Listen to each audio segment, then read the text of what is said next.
Muito bom a gente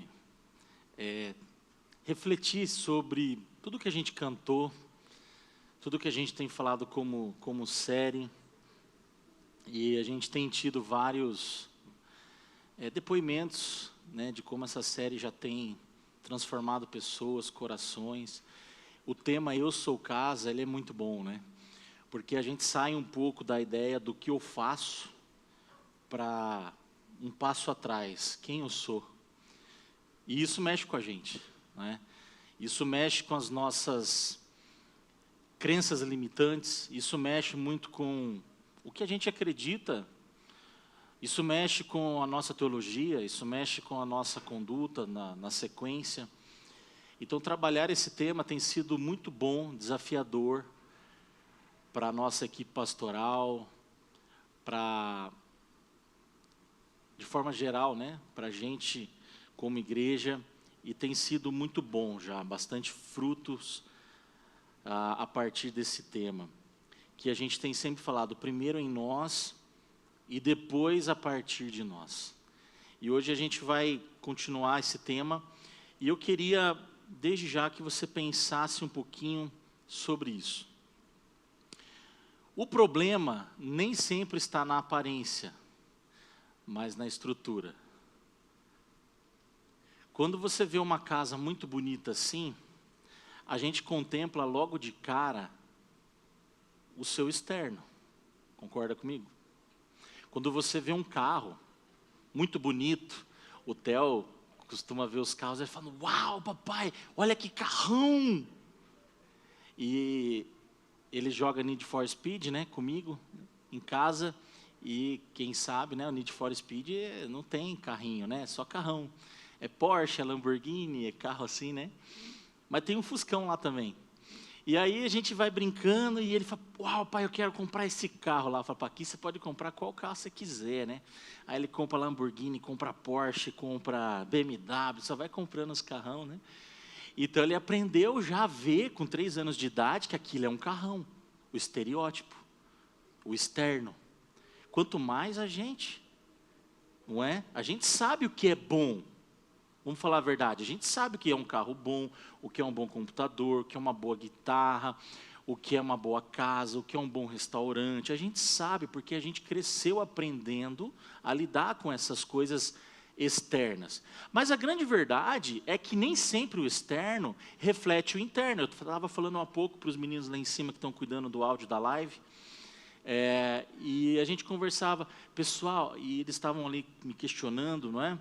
Um pouco sobre algumas igrejas que têm até muita estrutura, são muito bem organizadas, mas não tem alimento. E aí a gente falava, então, pois é a mesma coisa de você entrar, por exemplo, num restaurante que você gosta, aí a gente falou, né? É a mesma coisa de você entrar num Outback da vida, que a gente se olha, o ambiente é muito legal, o ambiente é aconchegante, o ambiente tem uma luz gostosa para a gente não cansar a vista, é um ambiente preparado para a gente ficar e não para sair. Uma boa cadeira para sentar, uma mesa bacana, pessoas atendendo a gente muito bem. Quem foi sabe que é assim. Mas aí, do que adianta ter tudo isso? Tá bom, mas o que eu vou comer? Não, aqui não tem comida. Aqui você só contempla o ambiente. Eu falei, muitas igrejas são assim. Tem tudo, mas não tem comida. Então, do que adianta ter estrutura, se não tem o principal?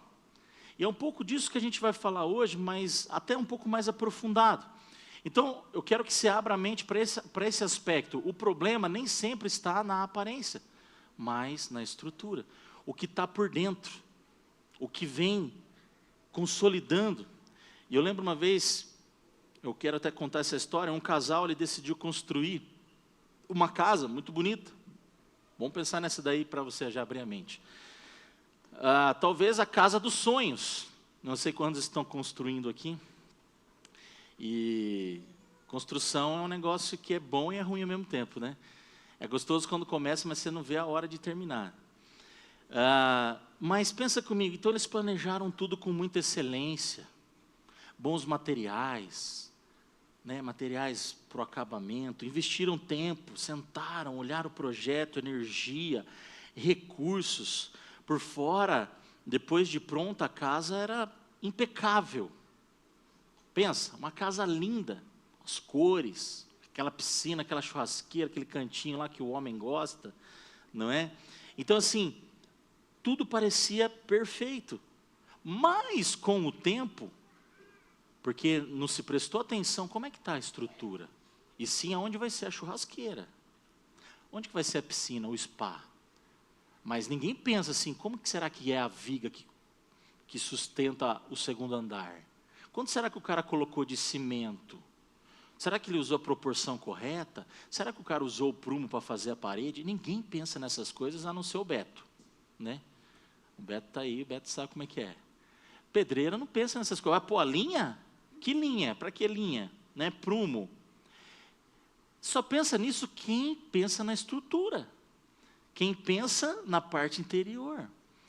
Então, e ali, né, o tempo passando, nada muito visível no início, tudo funcionando, tudo bonitinho, e às vezes um detalhe quase imperceptível, que eles ignoraram. Casa linda, e eles ignoraram. Sabe aquele lance, aquela conversa? Não, não é nada não, é só um risquinho no muro ali. Não, não é nada não, e vamos tocar o barco. E o tempo vai passando, e eles ignoram e continuam ignorando aquela rachadura na parede. Porém, as rachaduras, quem sabe, é igual vidro de carro, né? Trincou, só vai aumentando, só vai aumentando, e só vai aumentando. E as rachaduras começaram a crescer, a aparecer, as portas da casa, o muro já começa a dar aquela mexida para lá, para cá, as portas já não fecham direito, já tem que forçar, o piso começa a dar aquela desalinhada, e a estrutura começa a dar uma cedida, ela cede.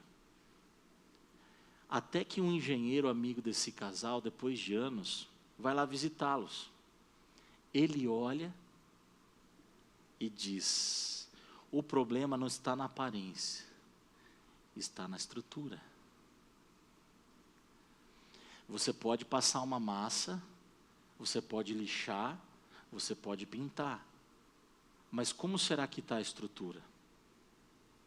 Ela vai ceder mais, e tudo que você fizer para tapar o sol com a peneira, como a gente diz, todo o remendo, vai ser paliativo, não vai funcionar. E aquilo que parecia inofensivo para aquele casal, já vira um choque de realidade. E eles já começam a pensar, e agora? Quem poderá me defender? Não é? E agora? E aí o engenheiro completou, que era amigo. Pessoal, rachaduras não começam grandes. Rachaduras começam invisíveis. Pegou a ideia? Rachaduras começam pequeno e ela vai crescendo. Eu quero que você guarde isso. Divisão é uma rachadura invisível. Divisão é uma rachadura invisível. E é exatamente isso que Paulo vai falar com a igreja de Corinto, sobre esse tema difícil de falar, mas é sobre isso. Rachaduras não começam grandes. E é por isso que começa de modo muito sutil. Eu sou de Paulo. Aí outros diziam, não, eu sou de Apolo.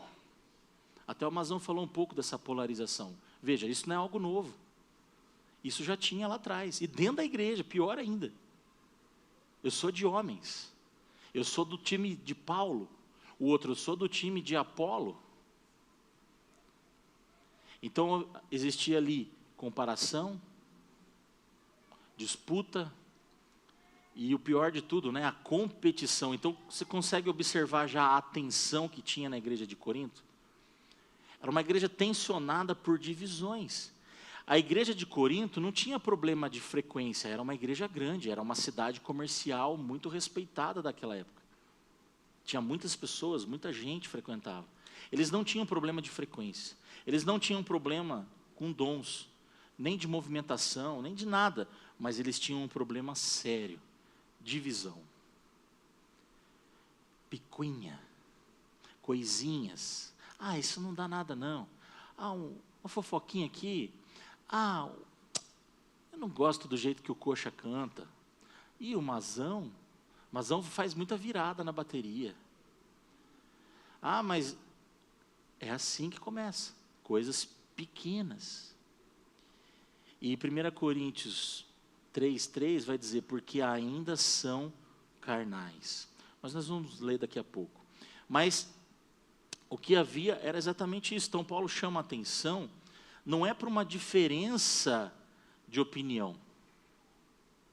Não é para uma diferença de opinião. Ele está chamando isso de carnalidade. Ele está aprofundando, ele fala, opa, isso aí não é opinião. Isso aí tem uma motivação carnal, de divisão. De não olhar para o todo, de não respeitar a igreja de Cristo, e não se colocar no seu lugar de membro.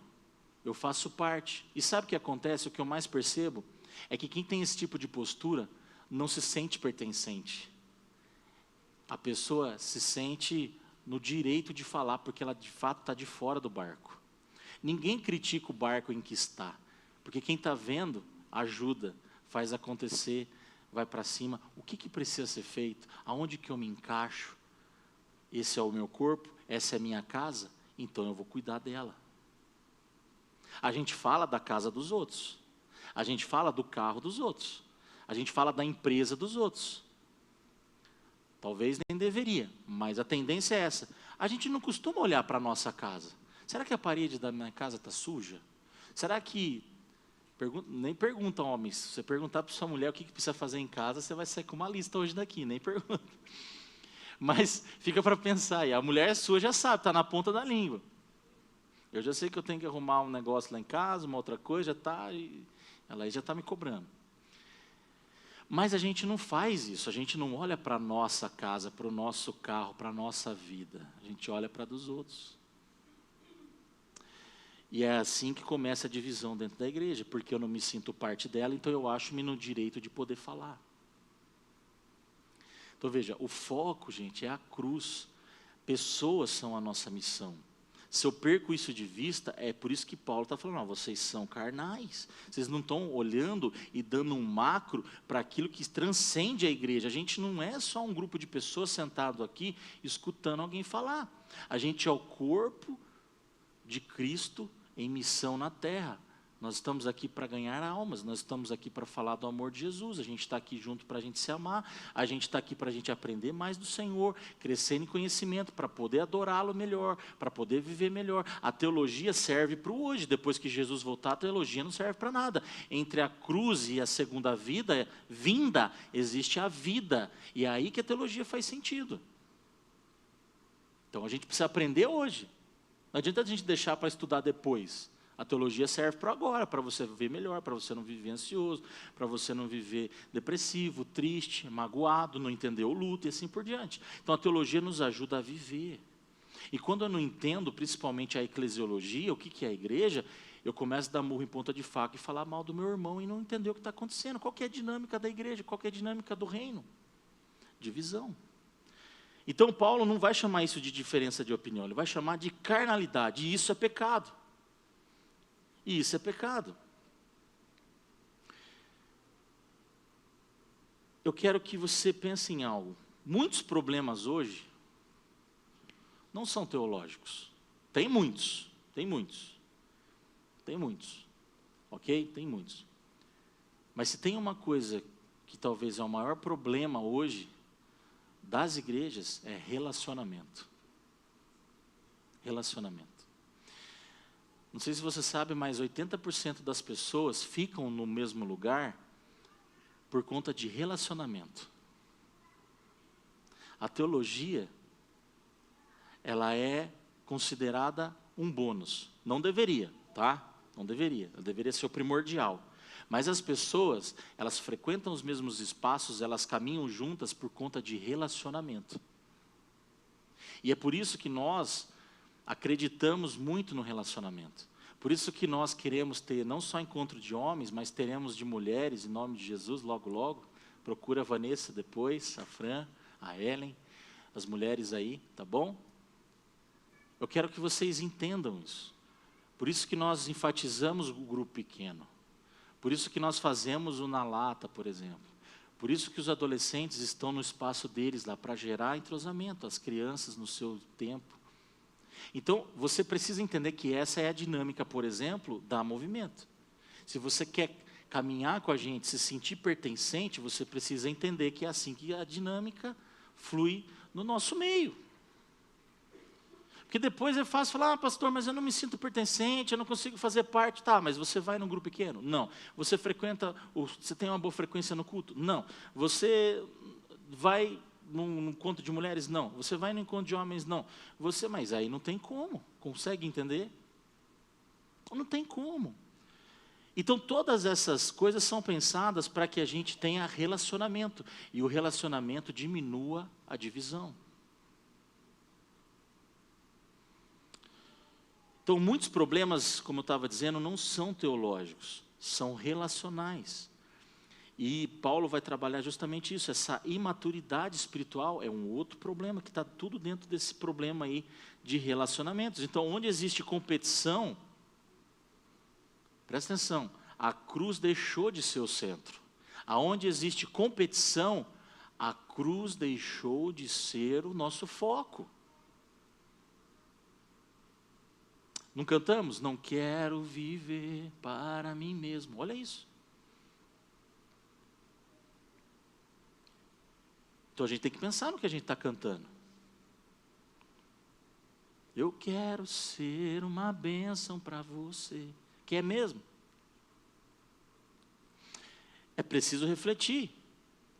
Então, onde existe competição, a cruz deixou de ser o centro. Olha isso. Por exemplo, problemas que eram comuns na igreja de Corinto, que também é hoje, comparações egoístas. Ah, mas a igreja do fulano faz tal coisa, por que a movimento não faz? Porque será que é o que Deus nos chamou para fazer? Ah, a igreja do fulano tem sopa, por que a movimento não tem? Porque se a outra já está fazendo, deixa a outra fazer. E outra, a gente entende uma coisa que, se Deus não mandar o líder, a pessoa que é nata, o head, a cabeça que vai fazer o negócio funcionar, não tem por que fazer, vai ser frustrado. Se Deus não mandar alguém fera para o negócio, que entende do assunto, que é bom, a gente vai entender, opa, Deus mandou. Mandou o líder certo, preparado, pronto, então vamos, é para fazer. Porque não adianta a gente começar por começar só porque o outro faz. E a gente dá com os burros na água. A gente tem que entender qual é a nossa filosofia ministerial, por que estamos aqui, por que somos quem somos, por que fazemos o que fazemos.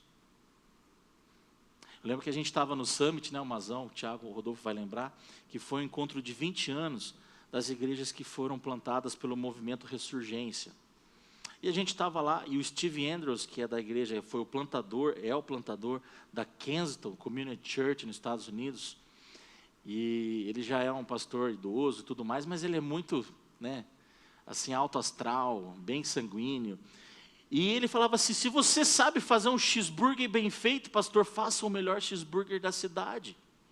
Não queira fazer tudo. Porque essas comparações vai gerando divisão, inclusive entre igrejas, entre irmãos, entre cristãos. Não, porque o batera da outra igreja faz uma virada que o Mazão não faz. E aí a gente começa a se preocupar com coisas minúsculas, com coisas pequenas. Eu estou preocupado se o Mazão faz 3 minutos de virada. Tem gente que ficou uma vez, mas tudo bem. Aí o Mazão falou, não, eu fiz de propósito. Falei, Mazão, mas foi brincadeira, pastor. Falei, então, tá bom. Mas você começa a ver que isso começa a ser coisa de crente. Crente que começa a ver pelo em ovo. Você acha que um não cristão, presta atenção no que eu vou dizer para não falar que eu estou falando loucura. Você acha que um não cristão, ao frequentar um na lata, que é o encontro de homens, se ele vê alguém tomando um chopp lá, ele vai se escandalizar? Não. Sabe quem que vai se escandalizar? Crente de igreja. Sabe quem que vai se escandalizar de ver o Diego com tatuagem, o Neemias com tatuagem? Crente de igreja. Crente de igreja. E aí começam as conversinhas, para lá, para cá, para lá, para cá, para lá, para cá, para lá, para cá. A gente não foi chamado para isso. para essas comparações egoístas. Na verdade, acho que eu queria colocar idiotas, mas eu coloquei egoístas. Mas olha só, disputa por espaço. Tinha isso, eu sou de Apolo, eu sou de Paulo, eu sou de não sei quem, eu sou do Valdomiro Santiago, eu sou do não sei dos... A gente não foi chamado para isso. Essa disputa por espaço, a gente vê, é nojento entre os galácticos, né, da rede social. É nojento você ver um querendo roubar crente do outro, um querendo... Fala, meu Deus, cara, esses caras não estão entendendo nada do que foi chamado para fazer e ser. Necessidade de reconhecimento. Deixa eu te falar, na cruz você já foi aceito. Na cruz, Jesus já falou que você é filho amado, perdoado, de que você é lavado e remido no sangue de Jesus. Você já é reconhecido, você já foi adotado por Ele. A teologia da adoção, você já é alguém em Jesus. Aí tem, sabe, aqueles crentes que parece que precisa botar uma abóbora na cabeça para aparecer. É necessidade de reconhecimento. A estrela não sou eu, não é a banda, não é você. A estrela é Jesus, a estrela da manhã. É Ele que tem que brilhar. Não sou eu, não é a IPB, não é a Movimento, não somos homens, não são as igrejas, não são pessoas. Quem tem que brilhar no nosso meio se chama Jesus. Necessidade de reconhecimento é falta dessa percepção. Sensibilidade exagerada também. Tudo é problema. Tudo é problema. Para com isso, gente. A gente vai acumulando ofensas que às vezes nem mas não sei o quê. Aqui o quarto ponto é o não me toque, não me rele. Sabe que a gente tem que ficar pisando em ovos para falar com o crente, porque senão ele sai da igreja. Se a gente falar um pouquinho, apertar um pouquinho, ele sai da igreja. Não entendeu nada o que é igreja. Igreja não é um lugar que você vem. Igreja é um lugar que você pertence. É a mesma coisa. A unha do meu pé está muito comprida. Então vai lá e corta o dedo fora. Está te incomodando porque você bateu, a meia está enroscando. Você vai cortar o dedo fora? Você vai cortar a unha. É isso que Jesus faz. Ele apara as arestas, ele faz a poda. Ele não corta a árvore pela raiz. Vai cortar aquela rebelde. Aí o problema é dele, é ele que vai fazer isso, não é nosso. Ele vai separar o trigo do joio, não é nós que fazemos isso. Mas a gente não pode ficar com esses milindres, essa sensibilidade exagerada. A gente precisa pregar o evangelho para a gente madura. Por isso que Paulo, e a gente vai ler já, você vai prestar atenção. Olha só, então onde existe competição, a cruz deixou de ser o centro.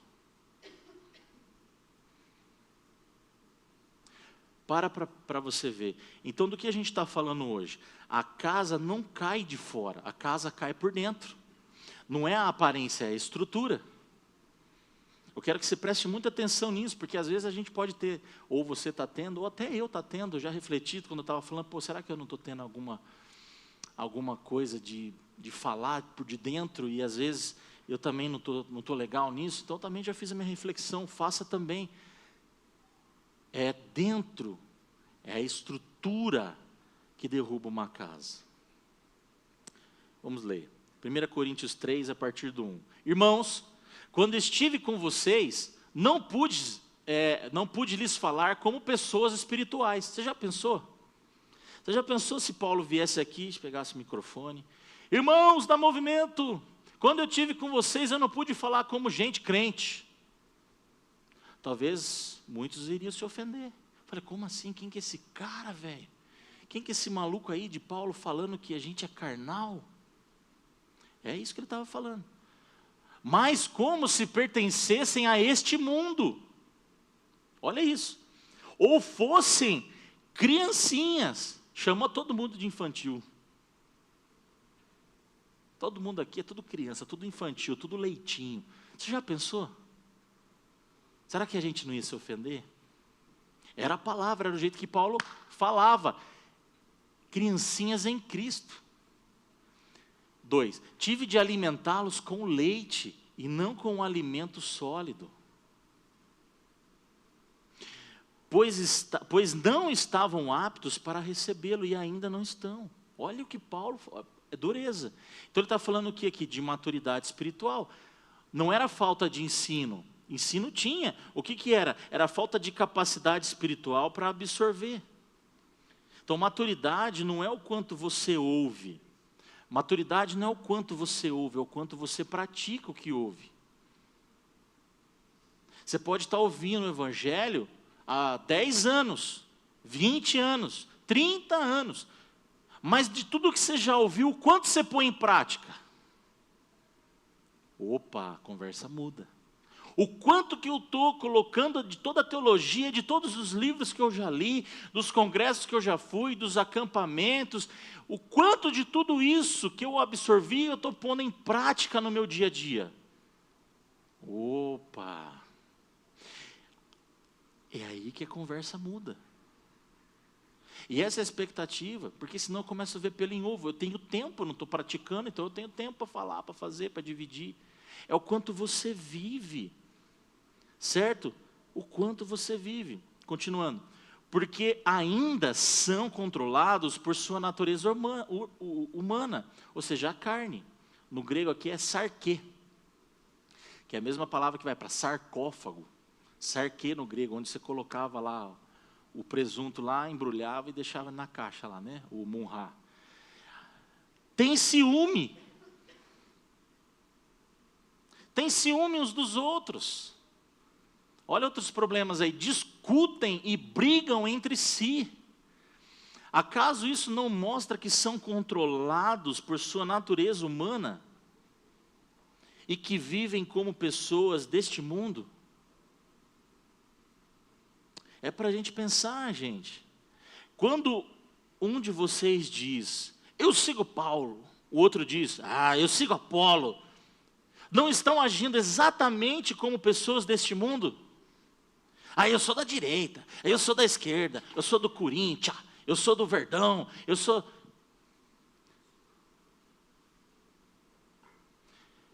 do carro que é gasolina, eu sou do BID. Sou politicamente, ecologicamente correto. E aí a gente vai vendo essas coisas. Sempre foi assim. Está vendo? Sou de Apolo, sou de Paulo. Sempre foi assim. Quer dizer, o que a gente está vendo aqui? Sinais de carnalidade. Sinais de carnalidade. Ciúme, discussão, briga. São sinais. Então aqui a gente está vendo o quê? Inveja, divisão. São evidências. Novamente, comparação, competição, partidarismo. Não tem como ter maturidade. Certo? Anotei ali, espiritualidade não é falar bonito. Espiritualidade não é conhecer a Bíblia toda, não é ter cargo, né? Espiritualidade é relacionamento transformado, é relacionamento com Jesus.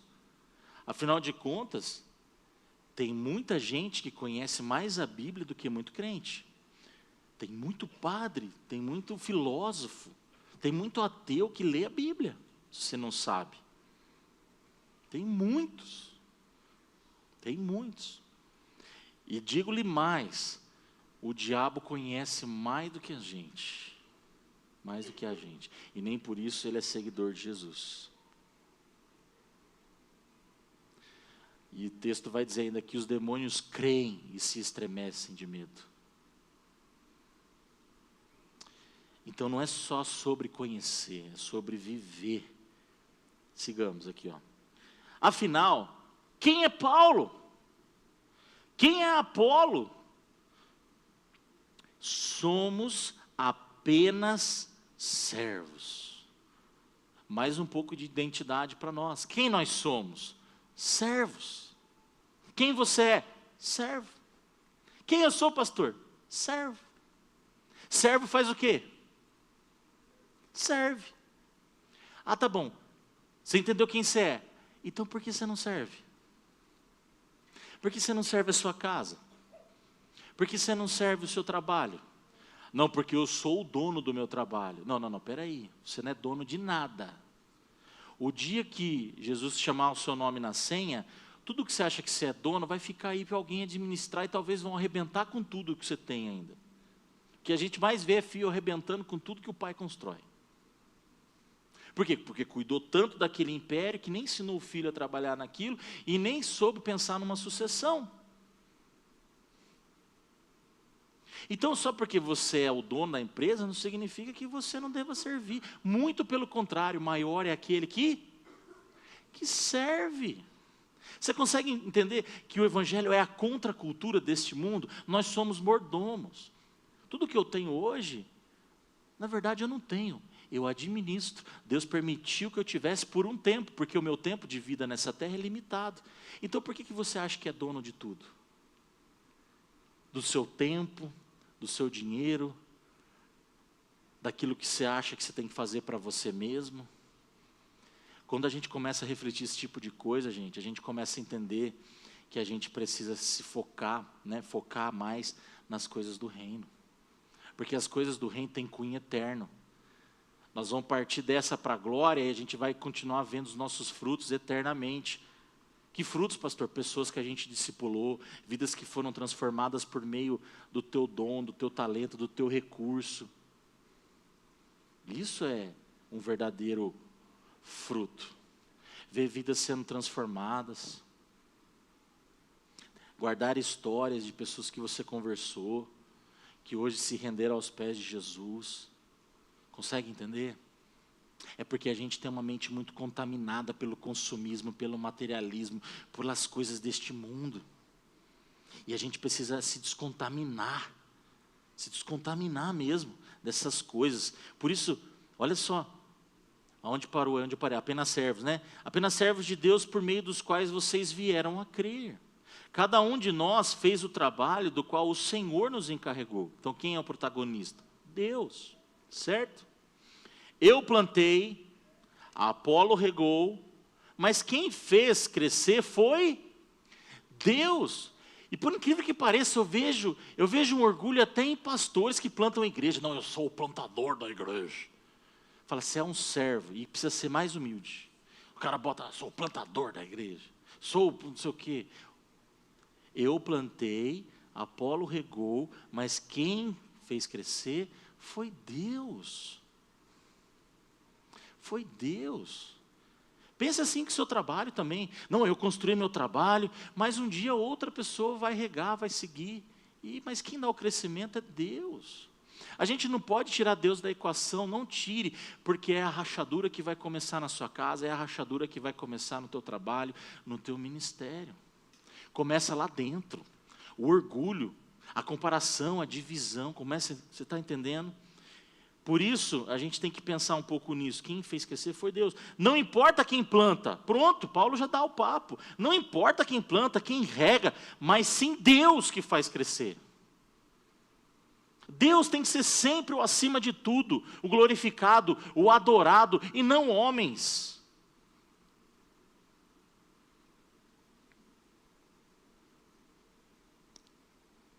Ministério, eu anotei ali, é cooperativo, não é competitivo.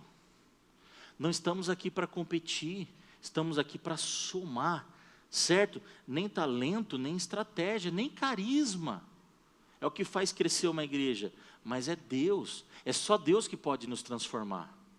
Eu conheço muitos espíritas que são muito mais carismáticos que a gente, no sentido de acolher, de abençoar, de ajudar. Conheço vários. Vários. Gente que tem estratégia pra caramba. Tudo, tal. Não estou falando que não é importante, precisa ter. Só que isso não é o primário, não é o foco, isso é secundário. Se não tiver Deus, nada importa. Não importa a estratégia, não importa o carisma, não importa o que você tem de talento, não importa. Deus tem que estar primeiro na equação. Se não tiver Deus, não importa nada. Certo? Então a gente tem que pensar nisso. Quem planta e quem rega trabalham para o mesmo fim. Aí, o mesmo foco, o mesmo propósito. Então por que a gente vai viver dividido? Por que a gente tem que ficar botando o bico no que o outro está fazendo? Por que a gente não vai pensar no mesmo propósito, ganhar pessoas, acolher pessoas, fazer as pessoas terem um relacionamento com Jesus? Porque no fundo a gente quer satisfazer o nosso próprio umbigo. No fundo, às vezes talvez a gente só quer servir para aparecer. Porque talvez no fundo, eu só quero aparecer na foto para colocar no Instagram. Ou porque talvez no fundo, eu tenha alguma motivação que não é verdadeira.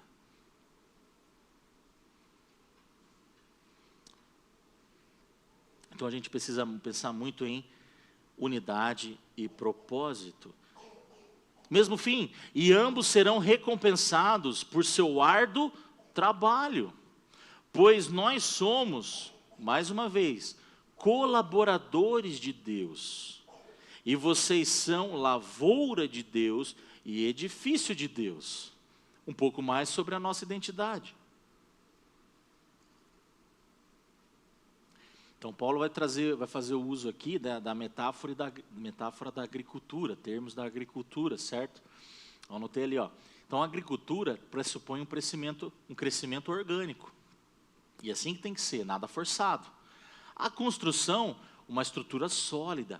Então, olha como quando a gente junta, a igreja, ela cresce edificada. Mas tudo pertence a Deus, somos colaboradores de Deus. Nós temos sim que matar no peito e fazer a nossa parte de expandir o reino. Sim, temos que pôr a mão na massa, porque é assim que o reino cresce.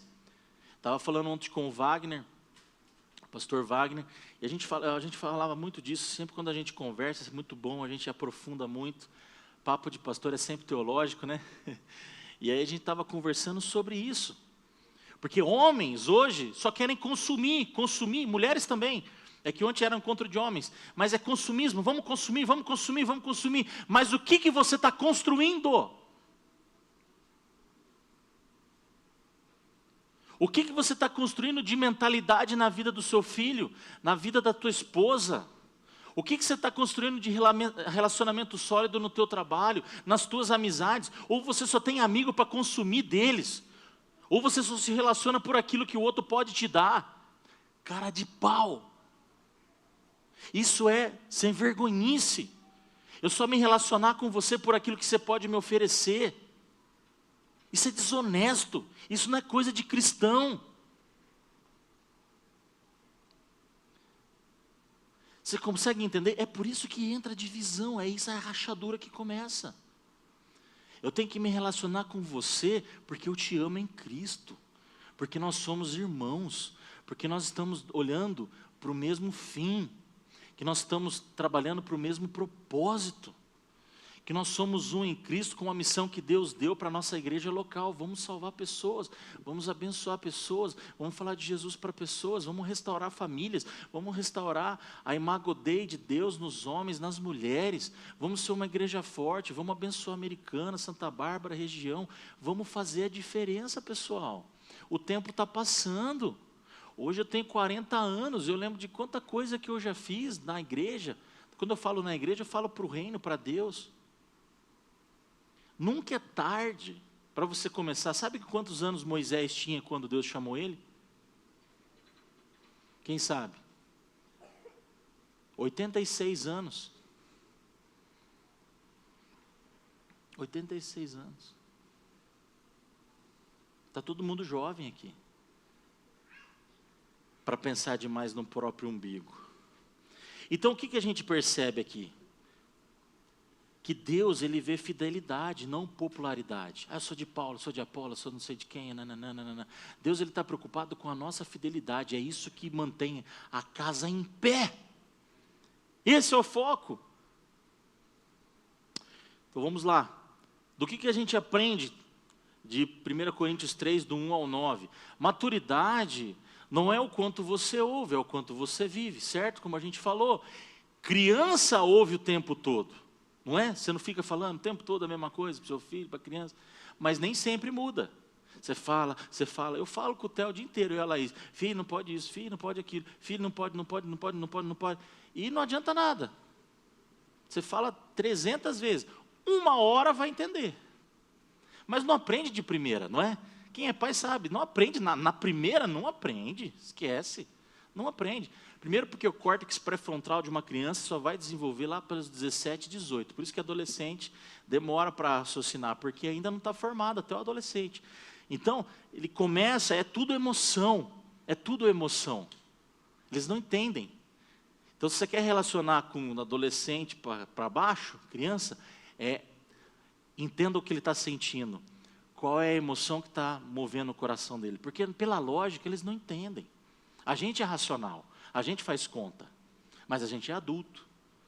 Criança, adolescente não entende como a gente entende, não tem. Por isso que eles têm crise, entram em crise. Certo? Não muda, sim.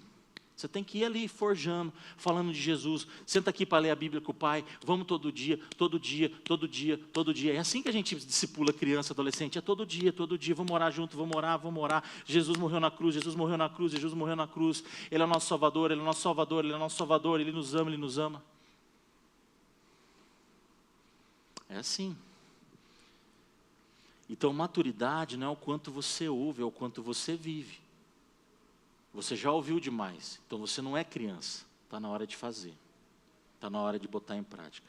Espiritualidade é relacionamento transformado. Ou seja, onde há divisão, há imaturidade. Como a gente viu. Ministério, como a gente falou, é cooperação, não é competição. O crescimento vem de Deus. A última coisa que a gente aprendeu, Deus vê fidelidade e não popularidade. Ou seja, casa edificada,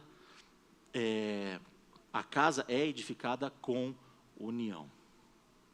O que vai nos manter como igreja, o que vai fazer você continuar frequentando este lugar e trazer outras pessoas, é o senso de pertencimento. É o quanto você se sente parte, porque se você se sente parte, você chama outras pessoas. Porque você quer que o outro viva o que você está vivendo, você quer que o outro experimente o que você está experimentando, você quer que aquela pessoa ouça a palavra de Deus, que ela cante aqui, que ela viva as experiências que você está vivendo. É por isso que a oração que eu mais faço é: Deus, que todos saiam daqui mais pertencentes, que todos saiam deste lugar nessa manhã entendendo mais que nós somos um, que nós somos família, que nós somos casa. Por isso que eu desejo no meu coração, quem me conhece sabe, eu sempre vou trombando um ou outro aí, quando você vai vir tomar um café comigo? Quando que você vai vir tomar um café comigo? Porque eu quero que você entenda o que Deus está fazendo no nosso meio. Eu não quero que você fique um avoado, como dizia meu avô, avoado. Em Nárnia. Não, eu quero que você entenda, eu quero que você tenha convicção, eu quero que você entenda o propósito da igreja, eu quero que você entenda até o seu dom. Eu estou aqui para te ajudar, a equipe pastoral está aqui para te ajudar, a você conhecer melhor as tuas habilidades, o teu comportamento. Vamos tomar um café, vamos conversar, eu quero entender as suas dores, eu quero entender por que você está aqui. Para que você não seja o contrário. Fique do lado de lá, na linha, além da linha da fronteira, né? Tinha um nome do filme, eu esqueci o nome. Da trincheira, assim, né?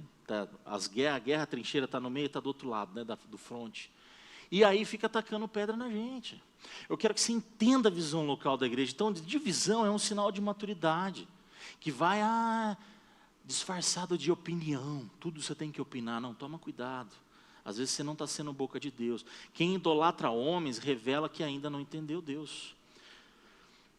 Olha só, quando Cristo é o centro, ninguém precisa lutar por espaço na casa, porque Ele é o centro, e não eu, e não você. Se Jesus é o centro do seu negócio, se Jesus é o centro do seu casamento, se Jesus é o centro das tuas amizades, se Jesus está sempre no centro de tudo, você vai ver que você não precisa ficar competindo com ninguém. Mas o outro não entendeu. Então, o outro não entendeu, mas você entendeu. Se você entender que o centro do seu casamento é Cristo, você não precisa ser machista. Você, mulher, se você entender que Cristo é o centro do seu casamento, você não precisa ser feminista. A gente não precisa de nada disso, a gente só precisa que Cristo esteja no centro da nossa casa, da nossa vida, do nosso coração. E aí a gente não precisa colocar adjetivos. Ele é um cristão assim, ele é um cristão assim. Não, é só cristão, tá bom. Só cristão, tá bom. Só um cristão cristocêntrico, melhor ainda. Só um cristão que tem Cristo no centro, tá pronto. A gente não precisa de adendos. Eu sei que você pensou no Rodolfo. Rodolfo fala adendo, mais um adendo. Mas olha só, onde Cristo não é, alguém vai querer ser, e isso destrói a casa. Porque alguém vai querer ser a estrela do negócio, a estrela do ministério, a estrela da banda, a estrela não sei do quê. E aí, é onde começa a dar problema. Então pensa nisso. O evangelho, gente, destrói o orgulho. O evangelho destrói o orgulho. Destrói o princípio daquilo que vai ser a rachadura, da divisão. Na cruz, você tem que entender uma coisa, ninguém é merecedor de nada. Na cruz, ninguém é melhor. Na cruz, ninguém tem vantagem. Não tem. Se a gente estiver olhando para lá, a gente vai entender tudo isso. E aí nós vamos entender que todos nós somos alcançados pela graça. Pela graça. Por que eu vou falar mal do meu irmão? Por que eu vou criticar a igreja pela qual estou ouvindo a palavra de Deus? Entendeu? Você começa a se questionar e você começa até a falar, nossa, estou sendo injusto demais. Por que eu não vou contribuir com a igreja que está sendo bênção na minha vida? Por que eu não vou servir? Por que eu não estou servindo ainda? Por que eu tenho, dificuldade de entender as coisas do reino ainda? Jesus, sendo Deus, Ele não competiu. Ele não competiu. O que a gente vai aprender? Ele se esvaziou, Ele serviu, Ele lavou os pés dos discípulos. E esse é o nosso exemplo. A postura de Cristo. A postura do nosso Senhor. Ele morreu para nos formar um povo unido. Unido. Não deveria ter espaço para competição. Não deveria. Jesus morreu para que fôssemos um povo unido. Na cruz, Ele não pensou em si. Você já parou para pensar? Na cruz, Jesus não pensou nele. Ele pensou em nós. Essa deve ser a nossa postura. No momento que você está se sacrificando pela tua casa, você automaticamente, você não está pensando em você, você está pensando no teu filho, na tua esposa, na tua casa. Não é assim? E é por isso que você se sacrifica, porque você deixa de pensar em você. E você faz o que precisa fazer. A gente precisa ter mais essa postura, porque essa postura é uma postura de Cristo. Certo? E aí, a pergunta que fica é, como podemos viver competindo? Se nós devemos ser casa. Jesus vai dizer que um reino dividido não subsiste. Ou seja, não para em pé, não tem como. Luz e trevas não combinam. Eu estou exagerando aqui. Mas a divisão, ela começa com uma rachadura invisível. Para a gente refletir. Como que você tem se relacionado com pessoas? Com pessoas. Como que você tem se relacionado? Os teus relacionamentos, você tem uma postura de edificar pessoas, abençoar ou destruir? Pode ter certeza que tem gente que tem o talento para arrebentar com tudo. Ah, mas tem. Tem gente que aonde conversa, com quem se relaciona, mata, destrói, arrebenta, joga a pessoa lá embaixo. O pastor não tem esse tipo de gente. Não tem no céu.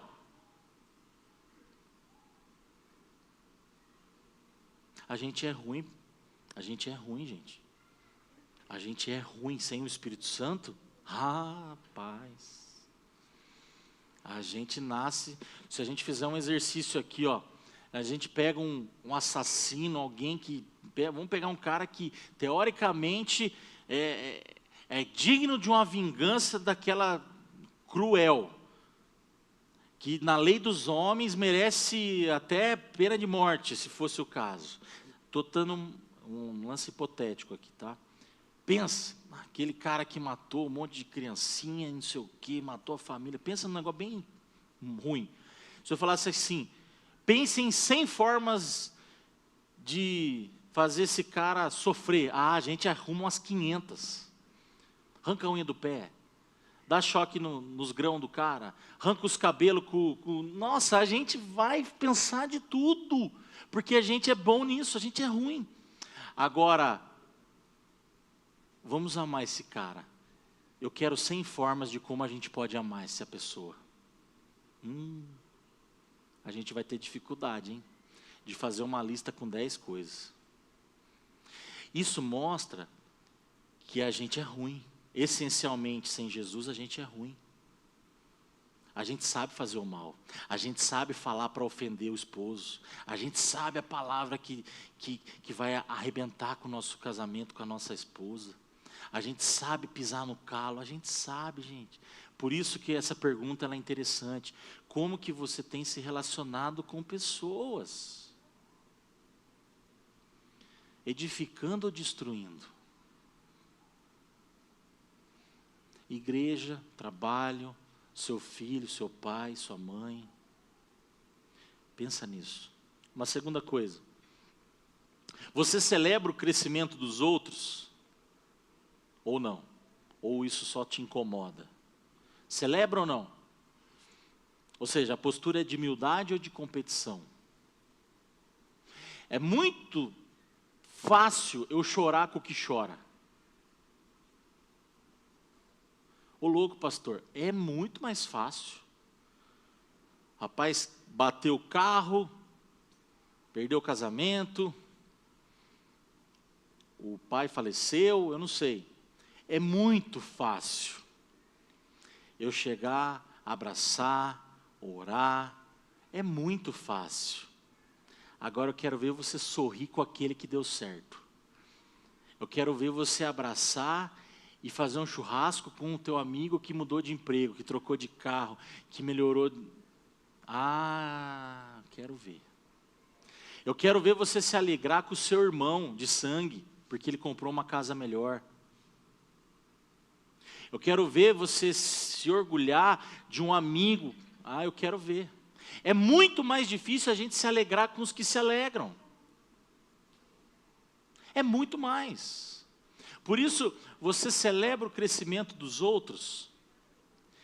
Uma vez eu escutei uma frase que o cristão verdadeiro, o discipulado, na questão do discipulado era o assunto, né? A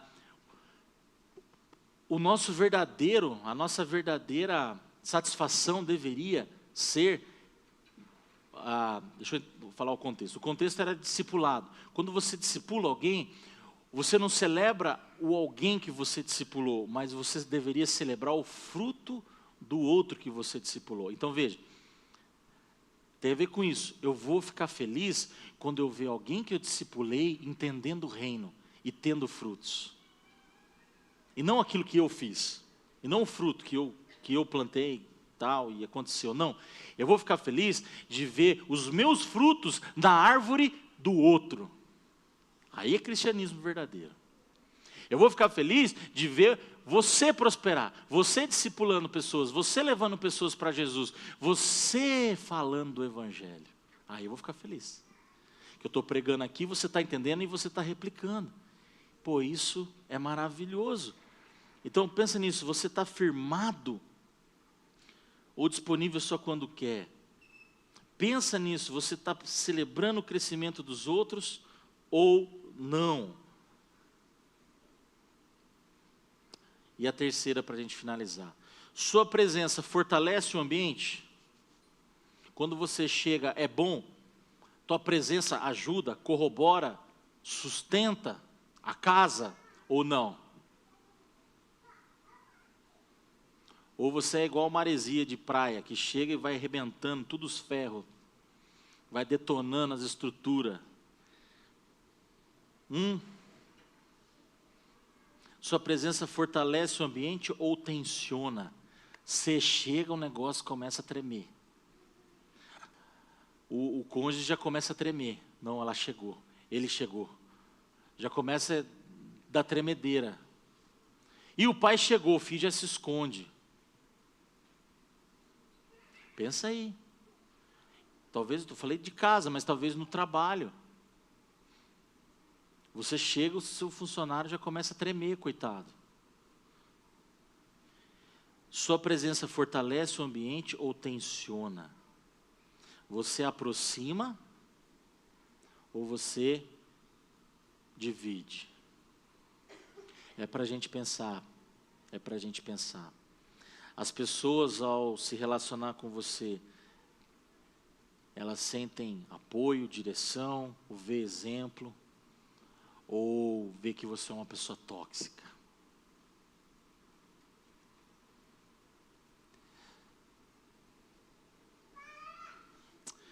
A graça de Deus não apenas nos salva, mas destrói toda a base de orgulho humano. Essa é uma frase do Jonathan Edwards. Pensa nisso. O orgulho é o que vai nos fazer caminhar nesse trilho da divisão. A comparação, a competição, tudo isso que a gente falou. Não viva assim. Você foi chamado para ser casa. Você foi chamado para agregar, para juntar, para aproximar, para acolher, para juntos a gente caminhar pelo mesmo fim, pelo mesmo propósito. Você não é nem de A nem de B, você é do Senhor Jesus. E a Ele que nós servimos, porque nós somos apenas... De novo. Porque nós somos apenas servos. Abaixa tua cabeça, vamos orar.